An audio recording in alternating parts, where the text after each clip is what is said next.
Thank you, Madam Speaker. Mr. President, economic growth is built on investment.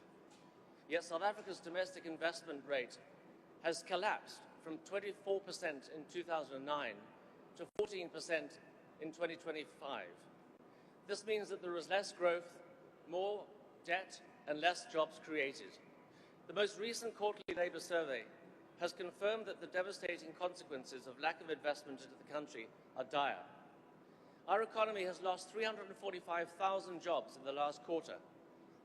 Not mere job opportunities, not temporary jobs or training schemes, but real, tangible jobs. These are outcomes of bad ANC policies, such as triple BEE, bailing out failed SOEs, and cadre deployment, amongst others. Between these failed policies, Mr. President, which one will you scrap first in order to restore investment confidence, boost economic growth, and create more jobs? Thank you. Honourable President. Well, clearly, our ambition is that we should see the levels of our investments, of our growth, of our economy growing. And indeed, the gross fixed investments in our country have come down. And it's largely been, and not only, largely been the public sector that has not ramped up the investments as they should. But to answer that challenge, we are and we have committed 1 trillion rand, the very first time in the history of our country, that we commit 1 trillion rand for infrastructure investment. It's never happened. And we have focused on investing in infrastructure. As I've often said, infrastructure is the flywheel that turns the economy around, because from that flows a whole number of other benefits that can be reaped as other businesses then hang on to infrastructure projects and create more and more jobs. I'd like to address this issue that is always thrown about BEE being an impediment to the growth of our economy. It is false, it is lies, and it is just a slogan. It has become a slogan. An honourable member, I'd like to give you just one example, just one sector, and that sector is mining.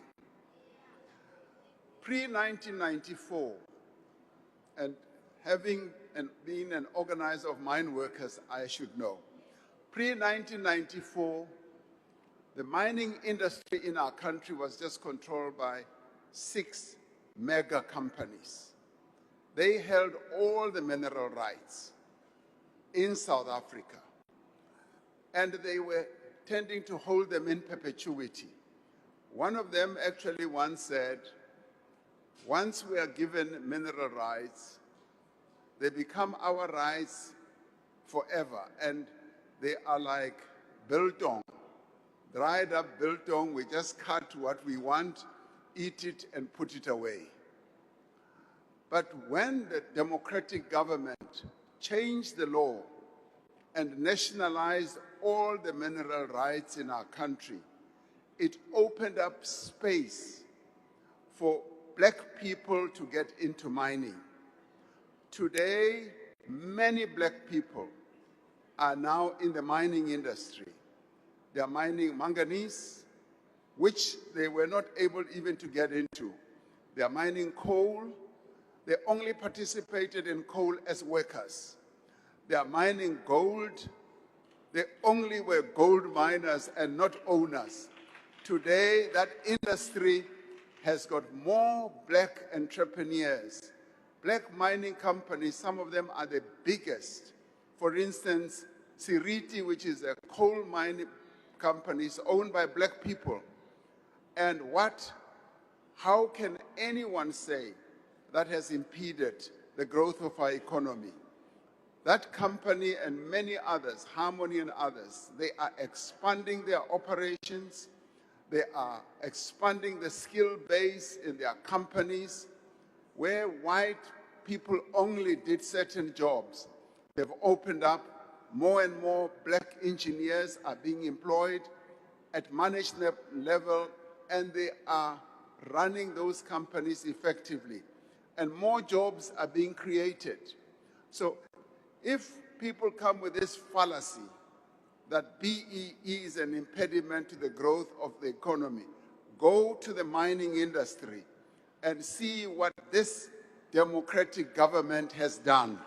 It has changed the landscape of the mining industry, and black people are participating to full effect. I've often said, you know, the apartheid era was so bad for our country because it only kept opportunities for a few people. Now, only 6 companies control the mining industry. Today, we've got tens and tens of black-owned companies operating in that industry, which has opened up space and making South Africa normal, rather than just making South Africa a country where only a few can participate.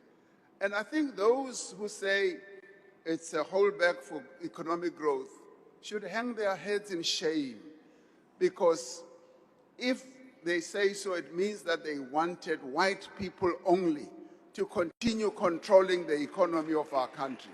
That cannot be, and that cannot be allowed. And we are not going to allow that. We are opening up space for black people to participate in the economy, and they have demonstrated.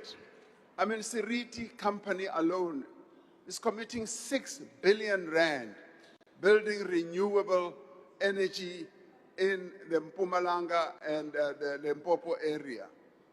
What do you call that? It is growth, and it is being driven by those who have now been empowered. Thank you very much, Honorable Speaker. Thank you, President. The next